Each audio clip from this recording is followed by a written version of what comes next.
पूर्ण फॅमिली एकत्र बसून जेव्हा जेवण करते ना तेव्हा खूप भारी वाटतं आणि तो आनंद ना मी शब्दात सुद्धा सांगू शकत नाही. तर गाव एक असं ठिकाण आहे की जिथे सगळी एकत्र आल्यावरती ना भरपूर सारी मजा करतो, सगळे सोबत बसून जेवण करतो आणि बऱ्याच अशा साऱ्या गोष्टी होतात जे की ना गावी आल्यावरच पॉसिबल होतं आणि शहरात ना सगळे आपल्या आपल्या कामाने व्यस्त असतात. पण 1-2 दिवसाची सुट्टी काढून आपल्याला गावी आलंच पाहिजे, कारण ना सगळे एकत्र आल्यावर खूप मजा येते. त्यानंतर ना आम्ही घरी गेलो होतो आणि छाबाताई आमच्या सोबत आल्या होत्या, कारण त्यांना सुट्टी होती. सो मग म्हणले की चला आमच्या सोबतच. तर मागच्या काही व्हिडिओमध्ये तुम्ही बघितलं असेल की आमच्या घरात लग्न होतं, तर ह्यांचंच लग्न होतं.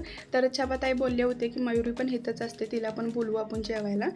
तर मयुरीने येताना भरपूर सारे चॉकलेट्स, कुकीज हे सगळं आणलं होतं आणि बुगू दीदी दीदी करत इतका आनंदी झाला होता. सकाळी उठल्यावर त्याला दीदी दिसली नाही म्हणून तो खूप रडत होता. असं बोलायचं मला की दीदीला कॉल लाव. तर इथं मी मस्त पनीर आणि नॉनव्हेजमध्ये चिकन बनवलं होतं, पण मयुरी काही खात नाही. सो मग त्यांच्यासाठी ना मस्त असं पनीर केलं होतं आणि असं होतं आजचा व्हिडिओ. बाय.